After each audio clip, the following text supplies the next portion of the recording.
Chairman Dickey, I gotta say this for our folks that are listening today. Obviously, the Leadership Institute is a 501c3 nonprofit, Yes. nonpartisan educational foundation.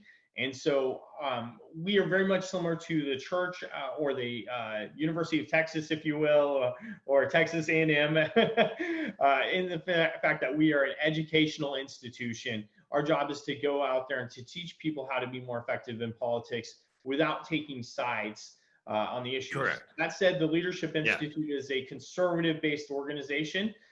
We are a big tent in the sense that we believe in fiscal conservatism, social conservatism. And so as we go around the country and we do these trainings and we work with people, we very much try to focus on the common denominators that bring us together as a movement. And I think that's something that you've tried to do in your leadership down in Texas. Can you tell us a little bit more about that? Absolutely. When I ran, one of the cornerstones of what I ran on was the fact that I would fight for our platform. And the folks who, the person I was running against was concerned and expressed concern that that would be very divisive, that by focusing so tightly on our principles and what we wanted to accomplish as a party, that we would lose people. My counter was that with a platform that has a couple hundred planks in it at the time, that guaranteed there's an elected official that we can work with on some of them for sure, and that any elected Republican in the state of Texas would have no problem agreeing with the vast majority of them. And the ones we disagree on, okay, let's just not focus on those. Let's get going on the rest that we do. And that has worked really well. In fact, I was telling folks today, in our last legislative session, we testified on 300 bills. We got past 100 bills that completely address 49 of our platform planks. So we might, for the first time in a long time, see our platform get shorter, but for the best possible reason, because it got passed. And that's always the debate, right? Do you have a large platform, small platform? It's amazing to me as you travel around the country and even our national platform, right? What should be in it? And inevitably, we find ourselves in a point where, there are disagreements in the party. There are healthy discussions in the party. Sure. And those things get worked out in our convention and our nominating process. And you've certainly seen that as you've traveled Texas and gone and spoke to these conventions, right? Absolutely. I've been very fortunate to be a delegate or alternate at the last 3 national conventions.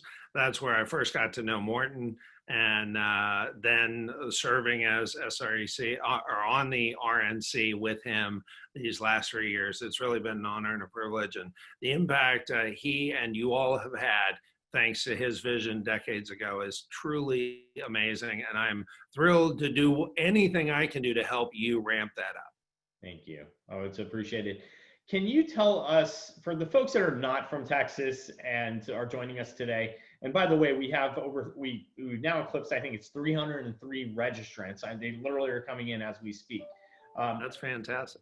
We have 5 different countries outside the United States. For the folks who are not from Texas, though, can you tell us a little bit about what has taken place from 2016 to 2020 and, the Ted Cruz Beto kind of thing that has it's kind of shaped Texas up a little bit, and I think impacted the national discussion. Yeah, that's the big thing about Texas, first of all, is there currently is no foreseeable path to the presidency for a Republican candidate in the United States of America if they cannot win Texas. Texas has 38 electoral college votes, and President Trump won a lot of states that Republicans had not won in decades. Ohio and Michigan, Pennsylvania, Wisconsin, right? So states that Republicans had not won in a long time. Even with all of those, if you remove Texas, he still falls 1 vote short of the majority he had needed. And so Texas is key. You can't win. A Republican has no path to electoral college votes victory without Texas. So we have to deliver Texas. Now, what's been going on in Texas and what have we seen? Well, from a big picture standpoint, 2016, we had 8.9 million votes in that presidential election. We fully expect this November, barring some strange event, like even more strange than the fact that we just went through a biggest pandemic in a century, that barring some strange event, we're going to have over 11 million voters vote in this election.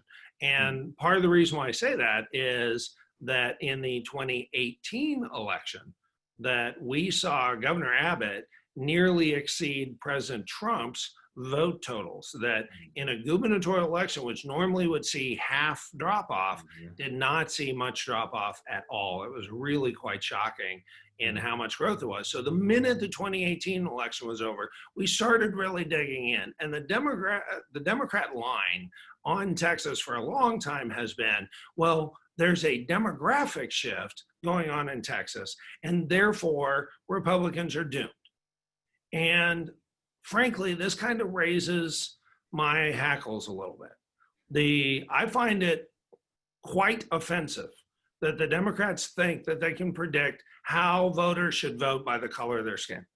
I've never agreed with that, and so I have never agreed that demographics is destiny. But after the 2018 election, we did look to see what really drove the fact that the Democrat candidate for Senate, Robert Francis O'Rourke, also known as Beto, what made it possible for him to come so close to actually almost winning against Senator Cruz, especially given how well-known Senator Cruz is. Well, Senator Cruz won by 2.3%, and there were two main factors that went into that. One, turnout was double what it had been the prior gubernatorial election. So we saw a massive increase over a 4-year window.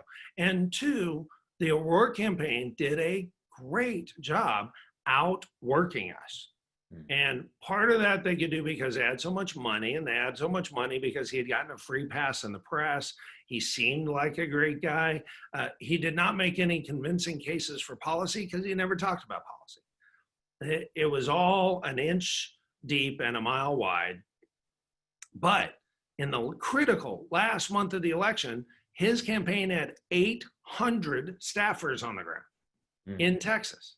And by comparison, Governor Abbott, which had the biggest operation on the Republican side by a mile, had grown his operation to 140.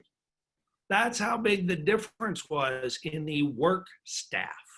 And that matters. Boots on the ground, working the neighborhoods, that really, really matters. So we had two big things: big change in the electorate volume, and we got outworked.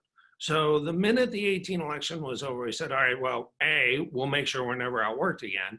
And B, and I'll put my money on my party for outworking folks any day of the week, so that's fine. But B, what caused that big change in the electorate? And it's not demographics, it's voter registration. And what we saw, and when I did the numbers, and then when I went looking comparatively for the numbers, it was truly mind-boggling. Between the 2012 primary election in Texas and the 2018 general election in Texas, that 6-year window, Texas added 2.7 million new registered voters. Now, for comparison, for anybody out there wondering, well, okay, 2.7, that sounds like a lot. What does that really mean? That is more added to Texas in a 6-year window than exist in Colorado. We added Colorado. We added more registered voters in a 6-year window than 25 other states have, period. And Governor Perry was fantastic about, I should say Secretary Perry now, but he was fantastic about being this advocate for moving businesses and people to Texas.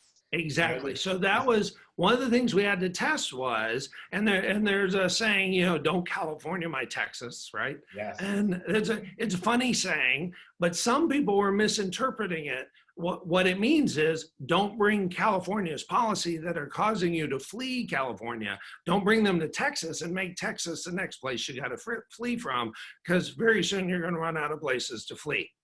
Yeah. That's what that means. But we did some testing and some exit polling. What we found is the percentage of new to Texas voters that voted for Senator Cruz was actually higher than the percentage of native Texans who voted for Senator Cruz. And so that showed that it was not voters moving in from out of state, flipping the state. It was that for too long, even though, and this is another thing on history, the Republican parties only had full control of Texas since 2003, not even 20 years yet, 17 years. And our majority in the Texas House was one vote as recently as 11 years ago, 2009. So Texas was never as hardcore red as people always thought it was, as the impression it gave. But B, in spite of all of that, Republicans had gotten pretty complacent pretty fast. And the party had gotten pretty complacent pretty fast. And so looking at those 18 results, it was the wake-up call that I needed everybody to have. I had been out during the 18 election saying, we have to take this seriously. We have to earn votes. We have to do it right. That's why we're recruiting, that's why we're doing all of the things we need to do. But it was hard. So donors were saying, I get it, but Texas is okay. We'll send our money elsewhere. And we were hearing that from a lot of folks. So if you're from Texas or the South, I got a lot of the version of bless your heart. And you're absolutely right. I have found that to be true as I've traveled the country too. The areas which are the most red often are the most complacent because they feel we've already won. There's no impending threat, and so we don't have to work as hard. Sometimes you see some of the county leadership, these other leadership, they kind of step back a little bit, where the places that are under constant fire are the most ready and the most active and engaged. Exactly. Trial by fire does work. And frankly, I think that experience I had in Travis County is one of the reasons why this is a battle I was ready for. And I had learned a lot of valuable things being behind enemy lines in Travis County that we have now taken to the urban areas of Texas. And so because the cruise race was so close, and because we had straight ticket voting, and therefore people who went in that O'Rourke had convinced to go in to vote, a huge percentage of them voted straight ticket.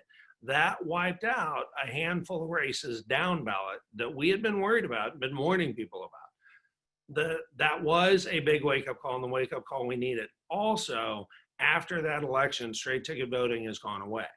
So between those factors and the fact that we now knew what we needed to do, what did we need to do? We needed to be intentional about registering Republican voters. We had always gotten our fair share, but we had not been pushing the needle. The Democrats had. So we needed to push the needle. And so over a year ago, we went to work on a project. It's called 10K for 10R, where we're looking to have 10,000 Republican volunteers, each registering 10 new Republican Texas voters. And 100,000, I said, we're going to have 11 million votes. 100,000, that's 1%. Well, yes, but it's not evenly distributed. And depending on where some of those are, we had one race, we only won by 130 votes. And so having those kind of margins, there was a primary where a guy missed the runoff by one vote. Having those extra votes really matters. And what we know from national numbers, a newly registered Republican voter will turn out at 86%. So our goal was 10,000 volunteers, 10 new registrants. So our goal was 100,000 new registrants. We are already north of 90,000 new registrants. We're only at about 4,000 volunteers. So we need to keep ramping up the volunteer work. And we are going to set a new goal as we blow past 100,000. The other, I congratulate you on institutionalizing voter registration, because it's one of the things we teach at the Leadership Institute that's so important. I have seen it personally work in San Diego County, which was a state that was a county that was very red, and Orange County and San Diego County. But you saw this process that with any county and any location where there's a lot of people moving in and out, transient areas, if you don't stay on top of the voter registration, you run into problems. Certainly our friends in Maricopa County in Arizona, our friends in Clark County and Nevada had seen this. They had such huge population shifts that if they were not on top of their voter registration, it became very problematic very quickly. And so I applaud you for implementing that program to register people. And regardless if it's a nonpartisan or a partisan registration drive, the numbers that I've seen are they stay with whatever party they registered for the next 3 cycles. And Yep. I think it dips below 50% in that 3rd cycle. But at that point, us being creatures of habit, I mean, we've already affiliated with the party. We already get used to their ideas. And so that is so crucial. And well, you are to be applauded, and all your team to be applauded for that effort. Well, thank you. And my point, especially with all the people moving here, is that this is a chance for us to start a relationship with them. And we started out positively by getting them registered to vote and encouraging them that way and giving them an easy way to connect with us. It can only help us grow the party. And at the end of the day, that's my mission, growing the Republican Party of Texas. One last thing I'll add on voter registration, and then we can move on, is one of the things that was taught to me at a young age was that we should be going down and actively participating in new citizen swearing in ceremonies. Absolutely. In fact, we've got a great effort on that front in El Paso. And one of the problems has been that the Democrat leadership in El Paso got so upset the Republicans were welcoming in new citizens that they started trying to hide the ceremony and refuse guests from being in the ceremony. And they actually tried to prohibit us handing out constitutions. Amazing. At a swearing in ceremony for new citizens. The irony was palpable. Amazing. Well, you had mentioned a minute ago about Austin and how in Travis County, you're under this constant barrage. And so you think that has helped sharpen you for some of these debates. Can you tell our folks who are not from Austin, tell us a little bit about what's going on right there? Because it's a little crazy. It's very crazy. So part of the deal is it's not that there are no Republicans there. We've got 250,000 Republicans in Austin, which is a decent number of Republicans. The problem is that it's about 65-35 against. And Austin is very fast growing. And while as best we could tell, the folks moving in were about 50-50, it'd be an infinite amount of time before that ended up swaying the population. So what we found super powerful in Austin was finding shared goals and shared interests. So we were able, at the Republican Party of Texas, we were able to shoot down $2 billion in new bonds that had been proposed either by the cities or the county over the course of the 3 years that I was county chair there. And that mattered a lot. And that was the thing we could get everybody to agree on. The other thing we could get everybody to agree on, we actually worked with LULAC and the NAACP on this. We could get everybody to agree that the city charter was done improperly. And so for 4 decades, all of the city council, all 5 of the city council members, every single election came from a 1 square mile, super rich, wealthy leftist part of Austin. Wow. And so no representation of any of the rest of Austin, including the 35% of Republicans. And so we worked with LULAC and the NAACP, and sure enough, we were able to win 3 of the then new 11 seats. But since then, they went really aggressively against the Republican city council members. They were able to get them out, although I know the local party is working on trying to get folks back in, and they've got a couple of good candidates who've already stepped up. But the Austin City Council has gone full on crazy. It appears to be the dream of the Austin mayor to grow up and be the mayor of Portland, Oregon. Well, and our friend Matt Makoviak has came out pretty strongly on this issue of the homeless camping, right? That seems to be pervasive in Austin now. Yeah, Austin's leaders have, the mayor literally said, we have a homeless problem. I think I will go to Seattle and San Francisco to look for solutions. Wow. Yeah. Wow. Well, for those of you who have not been to Austin recently, you should go down there. It's still a wonderful place, but it is striking to me just to see the amount of homeless, how they've kind of taken over some of the areas. I kind of want to blame the scooters that are everywhere, but hey.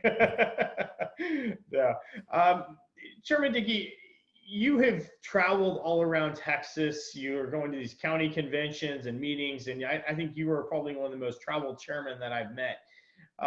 Certainly, you're hearing from a lot of different folks, a lot of different ideas. Right now, Texas, I think, is a microcosm of the United States that we are, as a country, we're divided. Even within a party, we're divided. How do you help bring those people back together, whether they're of our party or of other parties? How do we get civility? Because when I'm looking at what's going on in the country right now, it's challenging. It is quite challenging. And in my experience, the best thing you can do is get people focused on a shared goal. And if you focus on the things you can agree on, as we talk, and a shared goal, then you can, it's amazing who you can work with. And frankly, that experience in the Austin City Council, that's a really good example of that. The LULAC and the NAACP would not normally have thought of the Travis County Republican Party as a natural ally. Although frankly, given our history, the NAACP absolutely should partner up with the Republican Party. But by being focused on how do we make the City Council of Austin more representative for everyone, that was an easy goal it was a hard goal to reach, but it was easy to get agreement that was a worthwhile goal that we should work on. The other things that we needed to do, I mean, there are a lot of other examples on that. Frankly, right now, we are seeing in this coronavirus scenario, we are seeing a lot of examples that prove that conservative principles are the right ones and reinforce our chance to really step up. So, for example, this terrible tragedy of George Floyd and the loss of life from a really terrible interaction with police, there are people who are focusing on the end result. How should the police behave when they have a bad interaction? I would rather remind folks that we are fighting and have been fighting for how do we make sure that the police have fewer reasons to have bad interactions. And by that, I mean, let's reduce the size and scope of criminalizing everyday life in America.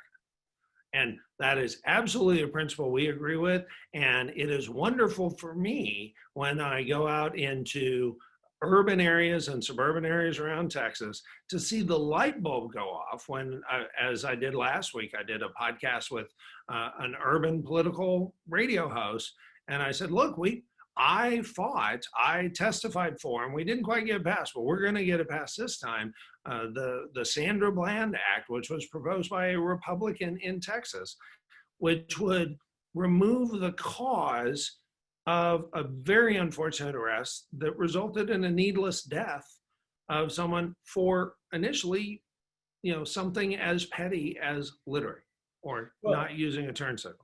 Well, and that takes us back to where we started with the discussion about the party platform, because one of the things that you've helped promote in your party is this idea of criminal justice reform. And certainly you and some of the members of the party and everything have said, hey, look, we do need to be more proactive in how we engage with the public and how we treat these minor offenses. And I think that's a really interesting idea on a state level. Certainly Texas Public Policy Foundation's been big on this. And explain your thinking behind that a little bit, because I would like to see that catch on a little more. Oh, absolutely. I mean, the Right on Crime Initiative at the Texas Public Policy Foundation, they do great work. They're a 501c4, and I believe they have a C3 as well. They do great policy work, and I love and respect what they produce. So really well thought out, really well done.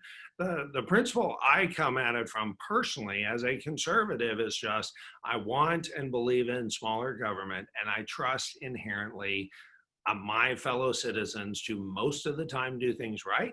And I trust that when they don't, the best response is usually the closest response, which is usually another individual, which is why I also fight for the right of self-defense and the right of people to protect themselves. And we have seen over and over again in this coronavirus rioting, we have seen people law-abiding citizens who needed to defend themselves and their property from damage, destruction, or worse, than that they couldn't rely on the police to do.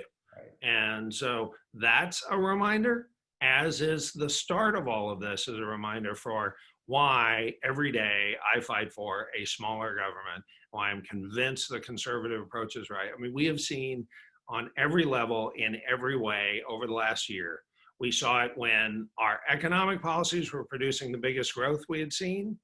And we saw it after this tragedy, that our policies, had they been implemented, would have meant this tragedy probably wouldn't have happened at all, and that the response could have been more controlled, more private, more personalized. And we've seen our principles of self-defense and self-protection, we've seen that work.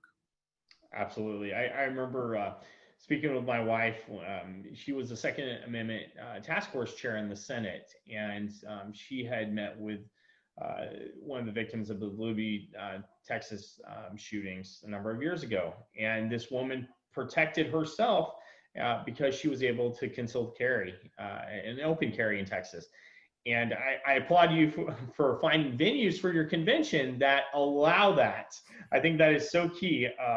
In fact, when this whole issue with Corona broke out, I mean, one of the things I took stock of was how much ammo do I have? So we do this because we are a believer in our constitutional rights. We do this because we do believe in a smaller government, and we have to find our own solutions. And whether that's in a time of crisis or whether that's in a time of prosperity, we believe as conservatives, as folks on the center right, that we have the best ideas. And I think it's important not to just have the best ideas, but we have to implement those ideas. We have to act on those ideas. And that leads us to kind of our final segment here with you. We're going into an election period. It's now June. November will be right around the corner. I can't believe it's half the year's over already. But how are your folks, how are your team, how are your candidates adjusting to this new world of Corona when they have to go out there and they have to campaign and they have to ask people for their votes? What are you doing and how do you adjust? Well, this again is excuse me, this is a case where, again, our conservative principles turned out to be perfectly right. Because we are conservative, we had saved up money. Because we are conservative, we had made sure we were prepared. And so before coronavirus hit, and because we had committed that we were not going to be outworked again, there was no way we were going to be outworked again, we already had in the field more than double the total number of field staff we had in the last two elections combined. And the field staff had already recruited a bunch of volunteers. We were already working on the 10K for 10R. And here's another piece, that 10K for 10R, that was our twist on voter registration. There'd been paid voter registrations or efforts around the country. So there was an effort in Nevada, there was an effort in Florida, where they had staffers who would go to events and be at gun shows and be at churches, be at places where they thought the audience was likely to be Republican, and then they would register people. And sometimes they'd ask some sort of survey question to begin with, like, you know, where do you stand on the right to self-defense, or where do you stand on life? And then they would ask, you know, are you registered to vote? And that was okay, but it's an expensive process, and it's not a proactive process. It depends on who shows. Yeah. What we decided to do was to do a very proactive process. We now have at the Republican Party the best voter data we've ever had countrywide. And Texas had not been a focus state, so it wasn't quite as good and fresh here in Texas as it was everywhere else. But we raised some money. We put some money into improving that data. We then modeled that data to find the people that we were most convinced are likely to not be registered to vote and likely to be Republican. And then we set to work on contacting those people. And these days, the first and fastest way you can reach people is to text them. So we did a text, and a bunch of people registered that way. And you guys are using something called Rumble Up down there, is that correct? We did use Rumble Up. They're a vendor. We now have a deal through Bridgestreet, which is the company that owns Advantage and Red Dialer. And we use Advantage for our block walking system. We use Red Dialer for our phone banking system. They have integrated push texting as well. It's the same kind of thing, but a different vendor. And they did a great job. We went out, we purchased cell phone lists, and we matched them up. And then we sent out initially we sent out a wave of text, and that registered some folks, and that gave us some feedback on the quality of those phone numbers. Then the people who didn't respond to text, then we had volunteers on the phone giving them a call. And it's an easy volunteer ask, which I've spoken to some county chairs, now that they have such an easy, reliable, evergreen volunteer ask, because in the political process, normally there's, okay, well, now we need to be doing voter persuasion. And then we need to be manning the polls, and then we need to be doing voter turnout, right? And so there's a calendar for everything, but voter registration is evergreen. You can do it at any time in Texas up until 30 days before the election to affect that election. But even the day before, always going to be another election. You can register them to deal with the next election, right? So there's no downside to ever doing it. And our ask is just, will you sign up for 10K for 10R? And we have an easy way. They can text 10K to 72,000. They sign up for 10K for 10R, and we will mail them the names and phone numbers of 10 people that we are 90% sure not yet registered to vote in Texas, and we're 90% sure are Republican. And all they do is ask them, can the Republican Party of Texas mail you a voter registration form? Yes or no? That's it. And they don't have to be a deputy voter registrar. They don't have to have gone through that training. They don't have to worry about whether that person's in their county. All of the things that in person we have to deal with, they don't have to deal with any of that. They get through that list, and then they send us back the response, and we will mail registration forms to anybody who we need to. We'll correct our records if the phone numbers are wrong, or if the person's passed away, or if they've moved away, or if they've got a different address, all of which are issues when you're buying consumer voter data, right? Yep. We deal with all of that, but what we have found is even a significant number of people will, who we leave a voicemail, get registered shortly after we left the voicemail. And so we don't really, the volunteers don't even have to have actually spoken to the person to really impact them. And that's the other thing we did. We know the person who was on our list, we know when they were contacted. If we mailed them the form, we know when we mailed them the form. If they return the form, we know when they put it in the mail. And we know when they were added to the voter list.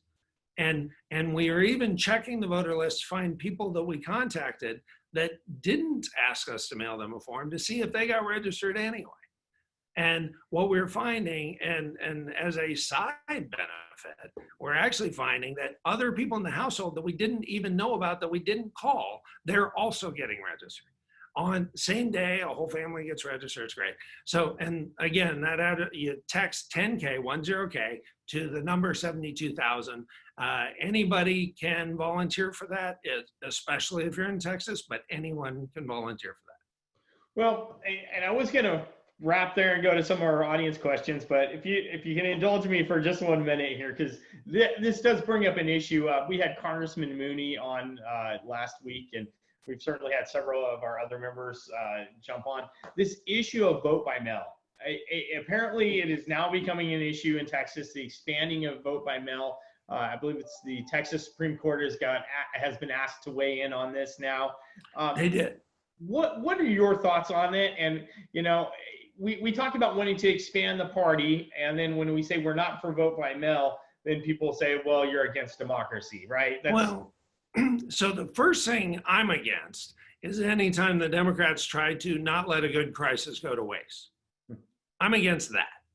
And the minute that it became obvious that coronavirus was going to be a challenge and we were going to have to deal with some challenges, the Democrat Party, my counterpart,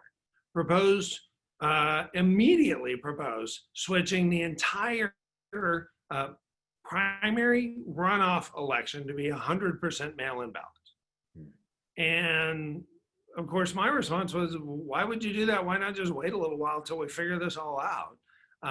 But he was adamant. In fact, he tried to shame me in the press. He tried to do all sorts of other stuff. And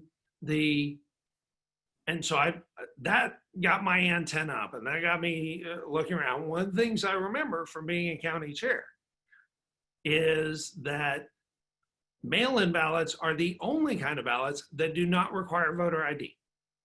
So there's none of the protection that happens when you show up in person happens on a mail-in ballot. The second thing I was worried about is that they were recommending what we're most worried about. So let's see, there's like 4 things. So first of all, that it wasn't necessary. They didn't need to do it. Second, it's not even addressing the problem they say they want to address, which is risk of coronavirus. The governor's team announced that 76% of the deaths in Texas due to coronavirus are voters 65 and over. Every voter 65 and over already has a right to request a mail-in ballot. So we don't have to do any dramatic change to deal with that. Third thing is Democrat elected county clerks and election administrators, who are the ones who actually have to manage the process, had publicly said that mail-in ballots are the most subject to fraud and error of any possible method and require the most staff time. And they physically don't have the staff to do a huge flip to a brand new way of voting in just a handful of months. And so they physically couldn't do it, and it wasn't necessary. And it clearly wasn't motivated by an actual need, so there must be some other motivation, and it subverts one of our biggest defenses against fraud.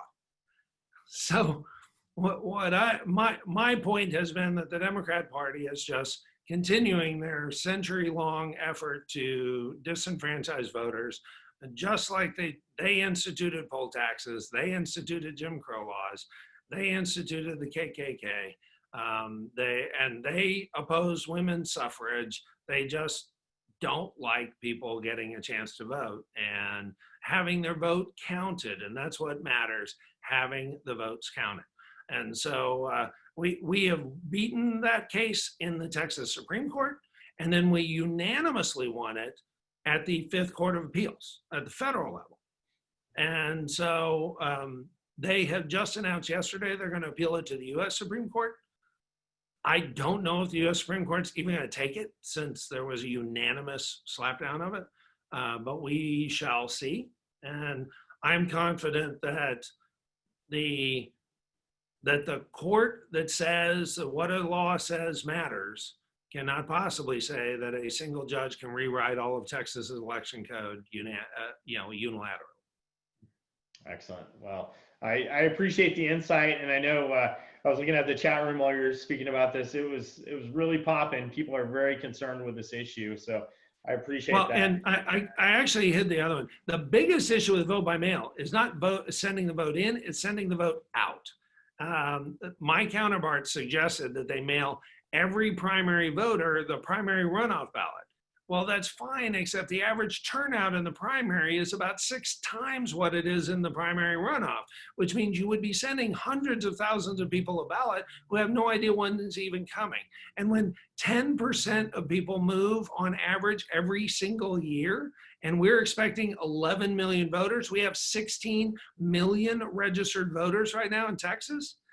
If you just mailed 16 million ballots out, what could possibly go wrong with it? Well, I know we were scheduled till 3:45. Do you have a couple more minutes to answer? I do, yeah. Excellent. I'm going to just kind of pick these at random here, but Mario Lopez asked, how are all these issues with, whoops, it moved on me. How are all these issues with voting by mail addressed when it comes to voting by our military and women in uniform overseas? Well, and that's why I was emphasizing it. We don't have a problem with people voting by mail. We have specific limits on who gets to vote by mail. And part of that is because in Texas, we have a 2-week-long early voting period. So in Texas, you can request a mail-in ballot if you are going to be out of the district for the entire 2.5 weeks. It's 2 weeks, and then the following Tuesday is the election day. So if you're going to be out that entire time, or you are disabled and therefore can't get into the polling place, or if you are over 65 or 65 and over. So and if you're military and you're going to be out of the state, by all means, request the ballot. Have that go straight to you. It won't be checked by voter ID, but it will go to the address that's appropriate for you. It is a limited number, so we can test it. It won't overwhelm the voting staff because they're used to dealing with that volume of voter registrations or mail-in ballots. Excellent. Just scrolling through these really quick here. We got obviously a lot of people are touching on the voter issue and the voter ID issue. While I am scrolling through our questions here, So I see one that I can answer real fast. yeah. We had 5 congressional members who announced retirement this time. And reporters like, oh my gosh, does that mean the sky's falling? And my response was, that's funny. Last time we had 6 and we kept every one of them. So it's just when you have 23 members of your delegation, it's not that hard to have 3 or 4 or 5 of them retire. Absolutely. And that kind of brings up a challenge, I think, for you a little bit in the sense that you are out there and trying to do candidate recruitment all the time. And one of the things that I stress when I meet people is that usually we vote for people who look similar to us or have similar backgrounds or experiences.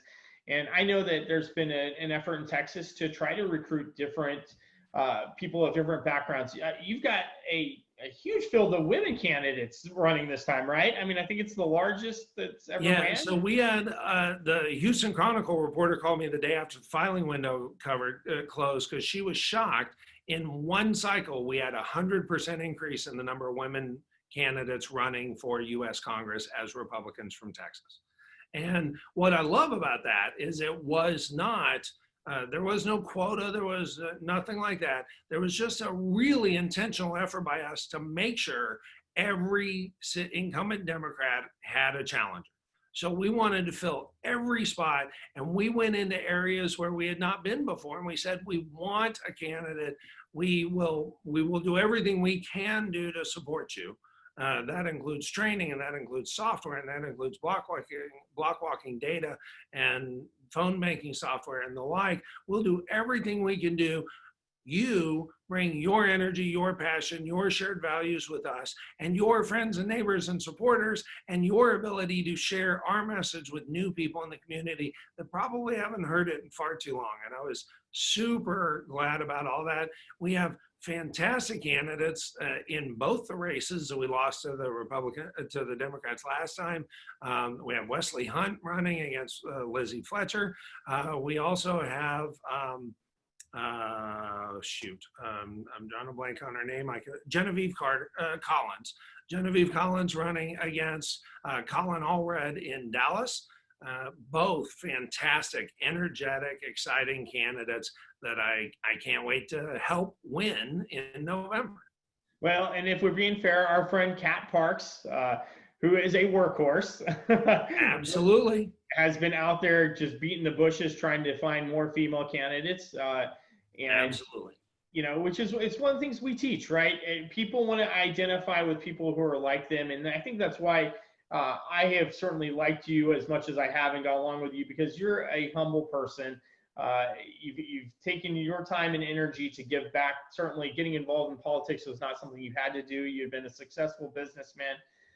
You've had plenty of other opportunities, but you give back to the community and through service, and that's certainly appreciated. In our last minute or two here, I'm reminded of something I just watched yesterday. For me, the COVID experience, I've tried to learn new things, do different things. And so I signed up to Masterclass, and there was a segment there with, of all people, Karl Rove and David Axelrod. And I watched it, and it was really telling because David Axelrod had reached out to Karl Rove after reading his book. And he didn't reach out to him about politics. He reached out to him because Karl Rove had a parent who committed suicide, and David Axelrod, unfortunately, had a parent who committed suicide. And just these tragic set of circumstances brought these two men who were of polar opposites politically together, and they built a friendship over it. And while they still disagree, they are still very much friends. And I think that's our challenge today in politics, right? Is how do we remain friends with people without demonizing the left? We may have our disagreements, but at the end of the day, it's about humanity, right? And whether we're talking about the experiences that we have seen over the last few weeks, unfortunately, within the African-American community or our political divisions, how do you in leadership try to bridge those gaps? Well, so first of all, I'm a devout Christian, and as such, a couple of things. One, I believe that all have sinned and fall short, so we are all imperfect. And as I remember that goes a long way to give a lot of grace.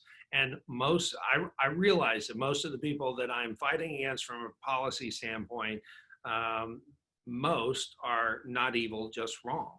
And that part of what I need to do and what our party needs to do is spread the message that we fight for what we fight for because we care, because we know it produces a better result, because we don't want to see riots decimate neighborhoods. That's why we want the business owners in those neighborhoods and the residents in those neighborhoods to be able to defend themselves.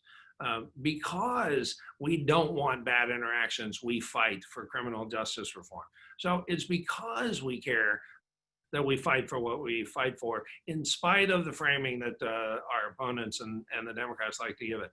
That said, as a devout Christian, there is evil. There is evil in the world, and we do have to call that out when that happens. But the vast majority of the time, our differences are either folks who are misguided or folks who don't trust the motivation. And so the biggest thing that I can do is do the best job I can do to express our principles and our priorities and the why, the fact that we are fighting for what we're doing because we care. Excellent. Well, you've answered a lot of questions today. It's been really informative for us. There's one remaining question, and I think it's probably the most important question we will ask today. What is your favorite flavor of Bluebell ice cream? Oh, cookies and cream.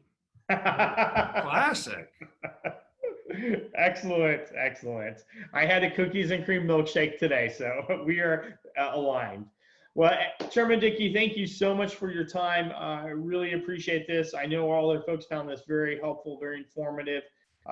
For those of you who are interested in learning more about what Chairman Dickey is doing down in Texas, you can go to their website, texasgop.com. They have a huge convention coming up here in a few weeks. I think you're going to have several thousand people at it. It is really going to be a trial to the national convention, a precursor run up to the national convention. I myself am coming down to observe and participate. And for those of you who are interested, you can register as a delegate. For those of you who just want to learn more about the process, please reach out to Texas GOP. And thank you so much for your time today, Chairman. My pleasure. Thank you.